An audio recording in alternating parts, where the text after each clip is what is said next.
This is Packaging Today with Evelio Matos, Adam Peake, and Corey Connors. Yo, what's up, everybody? How's it going? What do we got going on today? It is it's Monday, June 16th, 10th, June 10th. June 10th. Yep, we're still banned in Belarus because of daddy fingers. That's right, man. Everyone's so if you're in Belarus, sorry, you can't hear us. Trying to watch on YouTube in Belarus, tough break. Sorry. That's right. Sorry, guys. Sorry for you. Yeah. What do we got going on? We got Corey Connors at Corrugated on the TikToks, host Sustainable Packaging Podcast. We got Good morning. Peak. Yep. Packagingfashion.com, or his packaging hoodie. Wearing my Supreme packaging hoodie. Heading to the airport, so I like to talk to random people about what's happening with your hoodie. And I'm like, well, I'm friends with Evelio Matos. And they're like, I grew up with him in Amish country in Lancaster, PA. So I grew up with him in Okinawa, Japan. Yeah, it's going to be. That's right, man. I've been everywhere. Sorry, guys. Yeah, man. You got Evelio Matos, host of Packaging Unboxed podcast. Hey, can I ask a quick question before we get to everything? Should I get back on TikTok, Corey? Is it still just like a cesspool of sadness over there? Is it worth getting back on the train, like the Quad City DJs? I think there's value there. Yeah. Corey's gonna cry when they ban TikTok. Oh, it's gonna be tough. Never happened. Hey, Hugh, what's up with this comment? Tell me, why is this brave?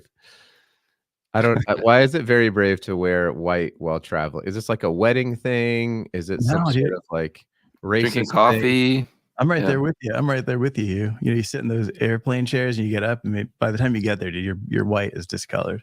It's gonna be gray. Wow. I do not trust. Then it'll be off-white, right? Yeah, well, then it's cool. Different brand. Yeah, then I'm still hip. It's like, oh, what's up with your coffee stained shirt? I'm like, well, I've dipped my mozzarella in my coffee. This is my mozzarella cheese hoodie. And we should tell everybody about next week, Brandon Jones coming on the show. That's right. We got Brandon Jones coming on next week. Week after that, we might have Brandon Gomez coming on. Dos Brandons back to back? Maybe. We'll see what's going on, man. Too bad my Nuggets didn't go back to back. Yeah, that's a basketball reference, Evelio. So just a couple of minutes here, and then we got a special guest coming on today. But I just got back from Drupa, which is pretty cool. Nice. Good analysis, Evelio. First time in Drupa. So for those of you not familiar, Drupa is over in Dusseldorf. It is 17 gigantic buildings, each one bigger than the next. And each one is full of printing presses and equipment. Yeah, I mean, there's like an entire building just dedicated to HP. They had about 4 full-size machines in there, and then they had all around the edge. They had different innovation stations, different software, different AI applications, different inks. Like just going through. They had a Formula One car sitting in there. It was pretty impressive, man. So our friends over at Skodex, they had a couple presses there as well, and then they're just kind of showing all the different processes that they do. Our buddy Uwe was over there. They had a sustainable packaging section, going through different materials or different ways to break down packaging to get it to process in terms of sustainability for recycling. It was overwhelming. Yeah, it's like the Olympics, right? Of the printing industry. I got so many requests like, "Hey, can we meet up at Drupa?" Hey, it was almost like assumed like you're going to be at Drupa, and I'm like, I don't know. It would have been cool. It looked like it was a lot of fun. Did they have corrugated too, or just chip? Yeah, they did. They have everything. Yep, they had. They actually had machines that were processing corrugated board, where they had corrugated fiber board. They had round die cutters that were folding it, assembling it, like full size equipment. It probably took them a month just to set up this equipment for the show. And the show goes on for a month. Did you see Avelio there? I got a video that I'm going to put out, and I'm going to go actually see this because it's going to be here in Utah at the PacSize facility. But PacSize and EFI have a new innovation that they came out with where you can print on demand and right size boxes all in one pass. So it looks so cool. I was like, No, I didn't see that. That would have been awesome. But yeah, I mean, those guys are doing some pretty cool stuff. yeah, I'm stoked to go check it out. Oh, hey, that's me. That is you. Hey, come back. Hi. All right, man. So we started a new bit, I guess. Post of the week. Why don't you sing it, Avelio? You were the one who came up with the jingle. I did. I can't remember what it was, but it was. So I actually was inspired from Dora the Explorer, the map song. It was just sing slightly off key exactly what it is. So nice. Is that what it is? Is that your secret? Is that the secret to your my genius? Yeah. He's a vocalist. I am. All right, man. So post of the week. I'm gonna go ahead and share my screen here. Now let's get to it. By the way, please send us these things and tag us. I mean, while we're on the LinkedIn's pretty frequently, and we're looking for it, we would love for you to say, "Hey, check this out." So I discovered this wonderful post by Justin Garrity. Yep. And all right. So what stood out to you on this post here? And then I'm going to grab and get Justin up here. But here's just a great example of what's wrong with sustainable packaging, and as we call it here, it's sustainable. Right. But what stood out? Get it like BULL instead of BLE. Yeah, I spelled it the right way. Yeah. I get it. He's a rancher. What? He's a rancher. Because of bulls. Oh, wow. Yeah. So Oregon won't even accept packaging to composting facilities anymore. I think that's the same in Washington. There's a serious concerns in the industry about compostable packaging, but I believe it's improving. I heard that it's getting better. But this is a problem the problem is things like unknown fork and what is this plastic material? It says compostable or made of natural products, but what does that mean? Yeah. Let's get I'm excited to hear Justin. So hey, how's it going, Justin? What's up, man? Your company is Veteran Compost?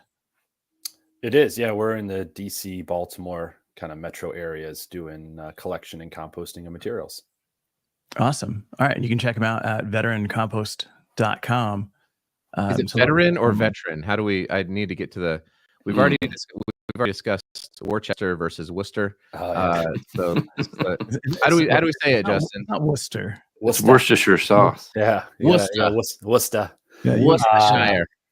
Yeah. So it's veteran singular. So veteran compost. Veteran compost. Got it. I'm a veteran. I hire veterans and family members of veterans primarily to do composting. So the second most literal interpretation of the name that you could have. we do get people that think they're the first one to be like, "Oh, you compost veterans." Like, "Oh, haha."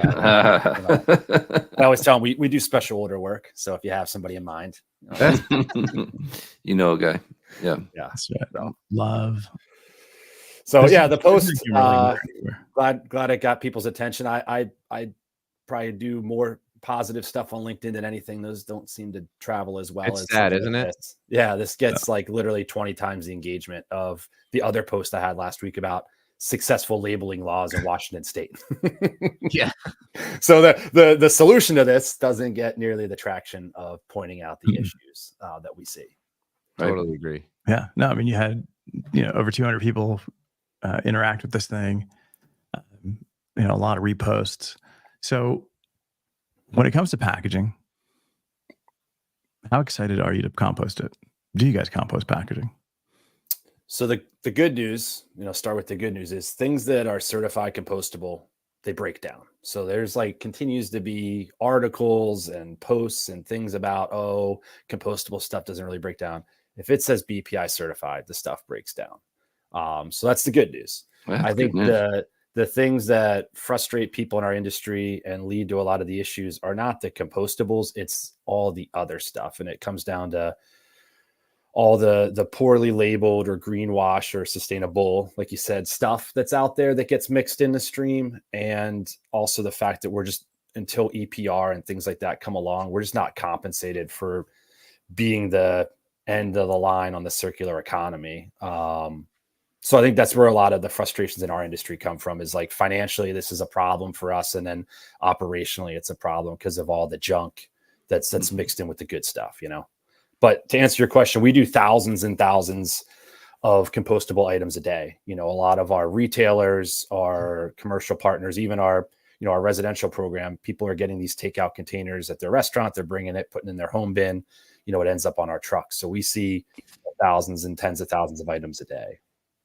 So with that is, so if you get in, you know, some so for example, I did a post, it was a negative one to your point, that they get a lot of traction, right? And it sucks that that's the case. Yeah. But I was at the Delta Lounge, and it's all compostable.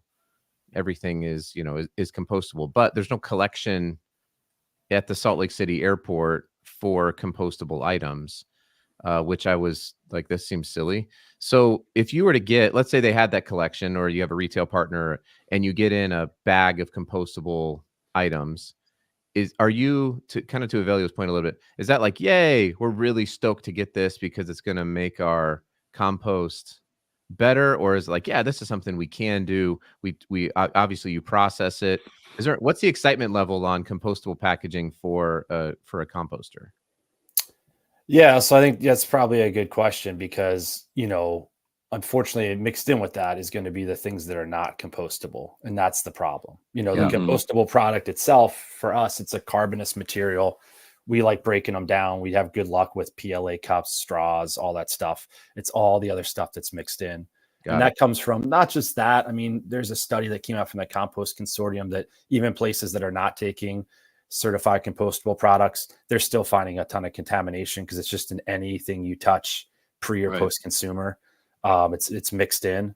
So that's just the challenge of the feedstocks right now, is that we're seeing, you know, coming out of commercial kitchens, the soft plastic bags and the saran wrap and things like that are a big problem. And I rarely get bricks. It's all this light, fluffy plastic that's a problem. And we don't have optical sorters and AI. We have people with gloves and boots that are picking through this stuff.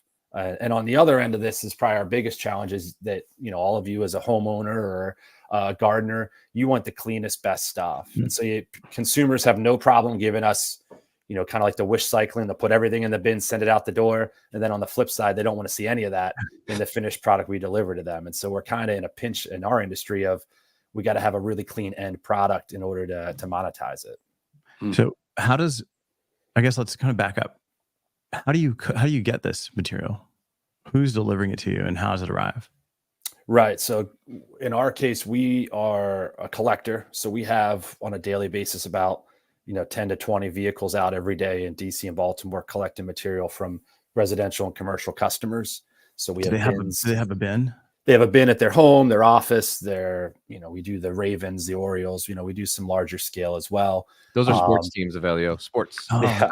Like actual birds. Playing decent leagues. Yeah. They're not collecting dead birds. Yeah. And although they would. Yeah. Well, yeah, I mean, it depends.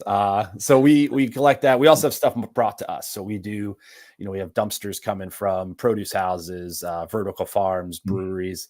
And then more and more, we've been getting into depackaging. So kind of the opposite of this discussion is people have packaged goods that have expired or something's gone wrong, and we're removing it from the package, you know, recycling or disposing of the packaging, and then, you know, composting the remaining material. So a couple different streams. We operate 2 facilities, one in Alexandria, Virginia, just outside of DC, and one in Aberdeen, Maryland, just north of Baltimore. So we kind of bring the material to ourselves, and also have a couple partners that, you know, large waste companies that bring us stuff as well. Do you guys ever get bags of ballots? No, but if you need a 50-pound bag of paprika, I can help you with that. So we do a lot of spices and all kinds of other interesting stuff, but interesting. All right. All right. So you get it, and then you've got to collect it. Now this seems like super labor intensive. Is this profitable on its own? So on the collection side, it's a single digit profit margin. In our case, we see it as a way to have control over our feedstocks so that we could reach out to, if we find trash in a bin or materials, we have a connection directly to the customer. So we can reach out to that retirement community, hospital, whoever it might be, and say, hey, you got to clean up what you got here. But our biggest margins for us is on the product sales. So we make, if you look on our website, about a dozen different products, including potting mixes and high-end stuff for growers. And that's where we hang our hat. And so in our industry, I think the composters that have been made it over the years, you got to balance the two. You got to have revenue on the inbound material and revenue on the products that you create. If you ever try to do one or the other, that doesn't seem to work out historically in our industry. People that try to make all their money on the inbound material end up making junk and then they can't move it and they're out. And then vice versa. If you're not making some inbound material money, it's hard to make it back on the product sales. So we try to balance the two. Got it. Will EPR change that dynamic for you? It would. I mean, right now I don't, we're not getting anything out of the deal. I mean, part of it is that I believe in sustainable packaging. I want it to work. I think single use is a problem. We're in Maryland here on the Chesapeake Bay, and I don't like going to the beach and seeing plastic. But part of it too is making it easier for our customers, right? We want it to be easy for a commercial kitchen or a residential person to say, oh, it says compostable, it can go in the compost bin.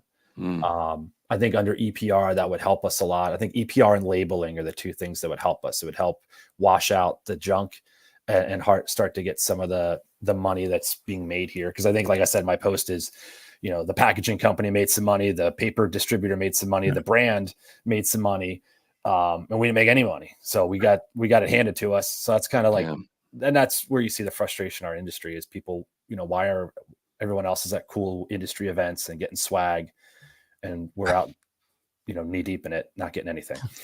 You guys work with like the FTC on that with their green guides in terms of given your location to the DC area, are you able to get involved in any of these policy discussions? Or is it sort of like we're still just knee deep in it and yeah, we'd love to, but nobody really chats with us? All of those things. Yeah. So, I mean, it's tough, when it'd be nice if some of the larger brands and manufacturers would pick up the labeling thing, but it's really not in their interest. So I get why they don't. But I think it's pretty receptive at the state level, like Washington, Colorado, Minnesota, some of these states, state by state, are bringing it out, and BPI and some of the organizations are kind of bringing out framework to try to make it pretty consistent and standard. And I think it's all pretty straightforward. I get that, for me, I don't know what goes into embossing a logo on, an item. Yeah. But I also know what it's like to deal with things that are poorly labeled. So, So I think it's going to change for the better. It just makes it easier for the consumer, the user of the package, to figure out what to do with it, as well as the processor. So, hopefully we see things move more that way. So just looking at Brian Booker's question here, I'll put it up for a second and bring it down because it's pretty big. Should there be more government involvement to get these programs to function better, improve collection, improve education, or is it something that should be up to the brands? I think both would help. I think my thing that I usually try to say is, I don't know why it's so small, the print and the nuance of what something is. When I look at a compostable cold cup, there's brands that really push back on a very thin green stripe. If it was me, make the thing neon green, man, make it no questions asked from 10 feet away that it's a compostable beer cup.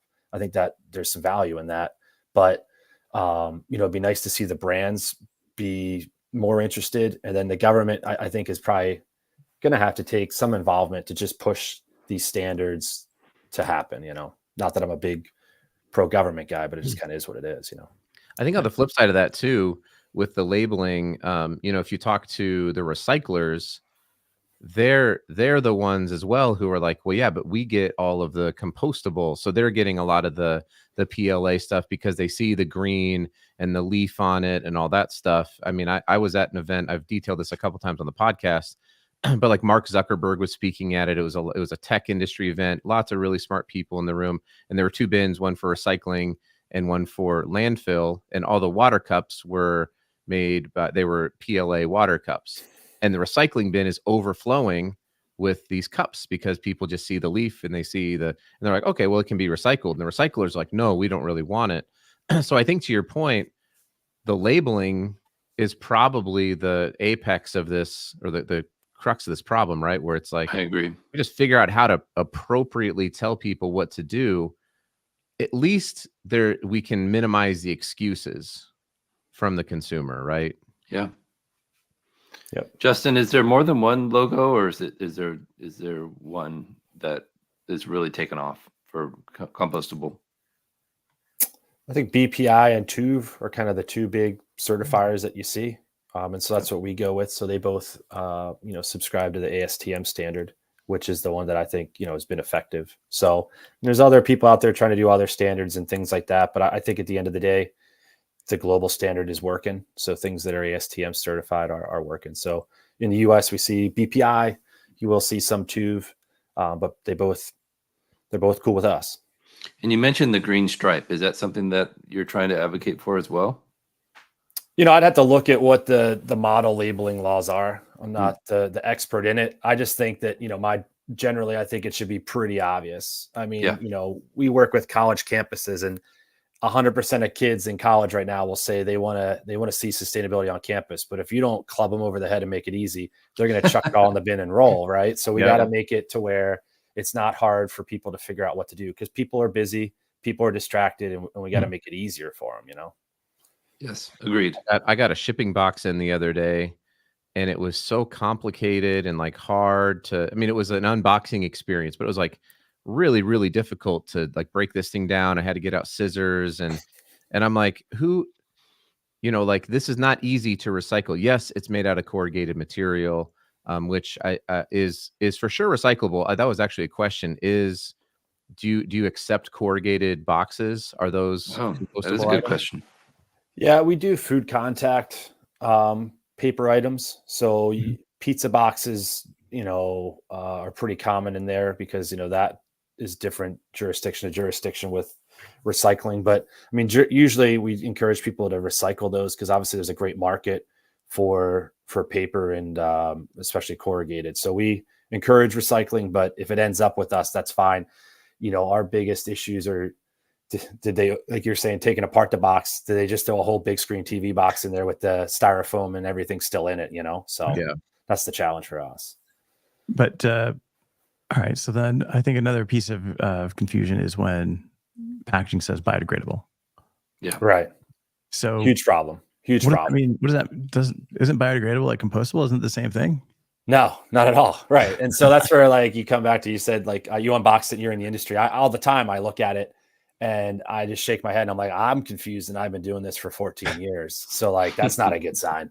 But biodegradable, not, we look for certified compostable.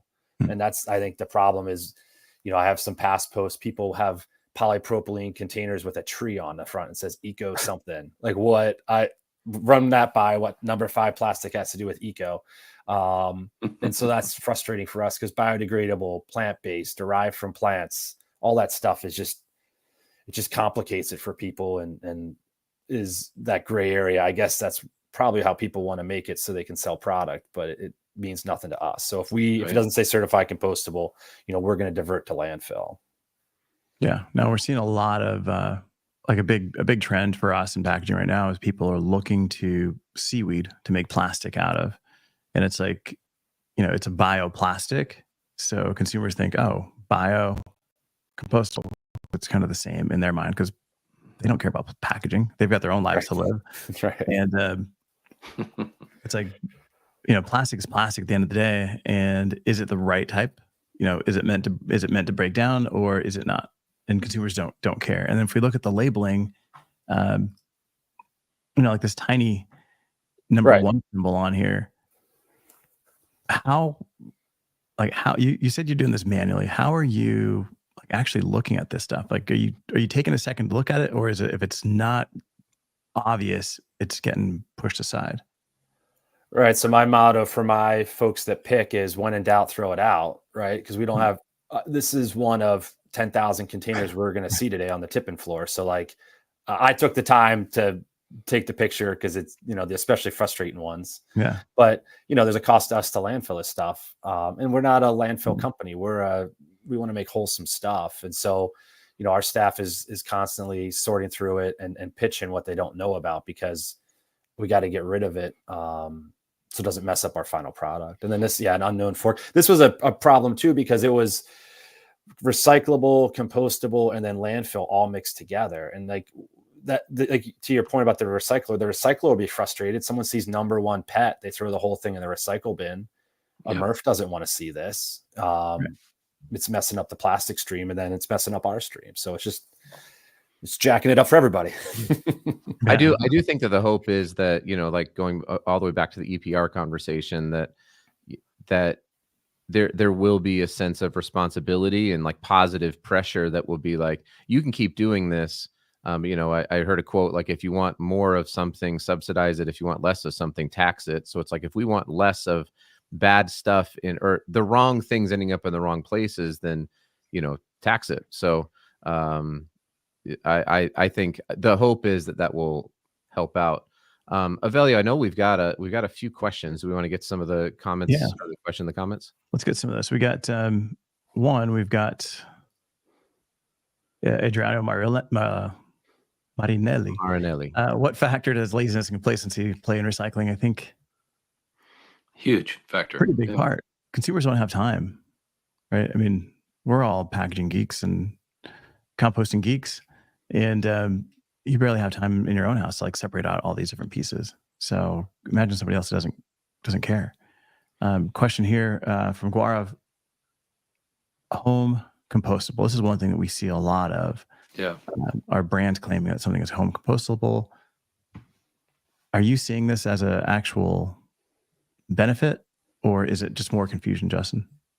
I think we'll see some changes in that this year. I hope, where we see more things that are, some kind of standard. I think the challenge for the certifying bodies is, they're scientific based, right? So we got to come up with standards and things that we all agree to. And that's the good of standards, is that it's all agreed to. The downside is it takes a little bit of time, right? So I think we will see changes. It's just a matter of getting the standard in place so those things can be done. Because then when you have a standard that's effective, then you can push back on the people who say, oh, it's not really home compostable.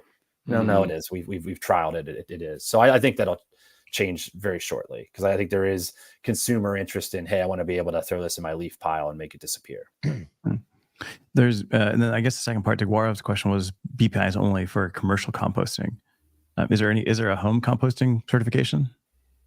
Tuve has one right now. So at Tuve Austria. And then I guess that'd be a question. I think we'll see more changes where there'll be other certifications for that, I hope, sometime in the future, because there is consumer interest. Yeah. Yeah. I know a lot of brands will push for home compost and feel that that's sufficient, but I don't know. I don't compost.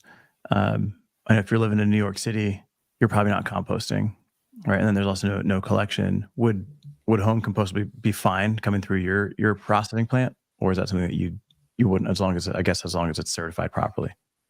Right. So like our piles, like if I pick up stuff today, by Wednesday, 2 days from now, we're going to be 140 degrees Fahrenheit. And so we're breaking stuff down. So we do meat, dairy, bones, shellfish. I do a lot of crabs, being in Maryland, things you wouldn't do in your backyard bin. So if, backyard bins tend to be cold, what we call cold compost. Just think of your leaf pile, just kind of hanging out, breaking down slowly. So anything that could break down in a backyard pile, yeah, we can blast right through, just because we have the aeration and the temperatures to make it happen. So I think the tricky thing with home composting is you don't have those conditions. So, I'm not the material scientist, but I'm sure, there's only going to be certain materials that are going to be able to be home compostable. Other stuff probably needs the temperature and moisture that we have to break it down. And I've heard the complications are there's no standardized. How do you, people live in different parts of the country. So how do you say, like, this is home compostable in the US between Alaska, New Hampshire and Scottsdale is probably going to be some different environments outside.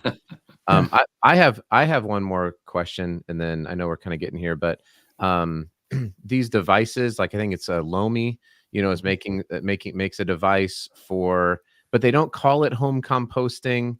Do you have any thoughts on if there's a way for somebody who's living in, Chicago or New York City to be able to do any of this, or is that kind of like, it's kind of neat, but maybe, not so much of a solution?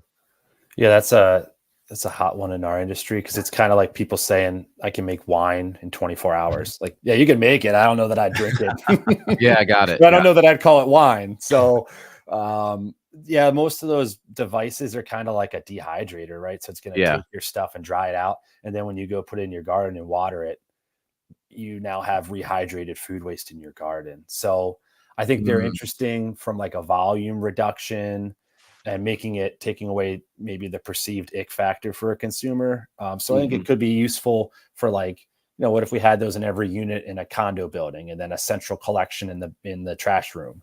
And now the hauler doesn't need to pick up as much volume because we've taken out the moisture rate. I think it's interesting. There's some use cases, but the good thing in most towns nowadays, there's either a municipal or a private option for residential collection. So like in DC, the city does it, and I think there's probably 4 or 5 operators, including us, in the city. So you got options in most towns nowadays. Cool. Now I got a quick question here from Dave Cragen.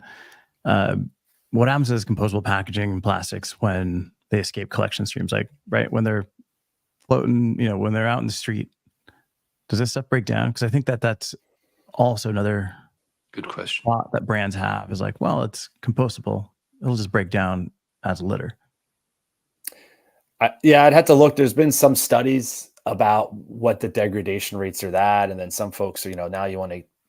It's like, I'm sure as a brand it has to be tough, right? Because you're like, oh, we're compostable, great. Oh, we're not marine degradable certified. Oh my gosh, and so there's always going to be that next thing. So I guess, at some point, is there a next standard? Maybe. I'm just trying to get people off polystyrene. I'm tired of seeing styrofoam cups. So I think there are future standards or maybe future goals for brands, because there are, like you said, there are some people trying to move that way. I don't know for I couldn't say exactly what a PLA item would do, like, in the ocean. Yeah. Right. So I think just the last one here, we got Gary Ampey Jr. coming in from Gary, majoring in packaging systems. What could a designer, somebody studying packaging at school, I always think it's great for them to intern. He's in Virginia. So would it make sense for a creative that's on the design side or engineering side to go and intern at a composter, intern at like a recycling center, to kind of understand what happened to the back end? Like, what would be the benefit there? Yeah, I've had it. I think on all my posts, I always invite people. I got gloves and boots galore. Come on by and, spend 2 hours with us. I think it would be eye-opening to start to see the things and be like, oh, okay, yeah, this is a problem, right? So I was a frontline guy in the Army. There's some value to being there. Right. See what's going on. So yeah, we're always open. Anybody wants to come visit, we're happy to host. And we have plenty of Gatorade in the fridge. So put in a good hour, and we'll make sure you stay hydrated. Sounds like the three of us have a trip. That's right.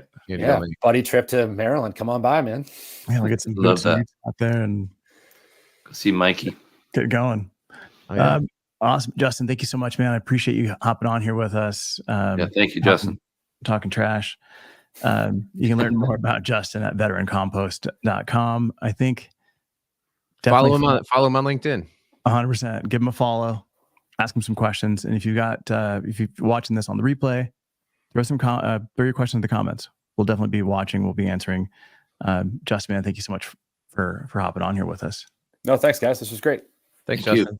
All right. Thanks, guys.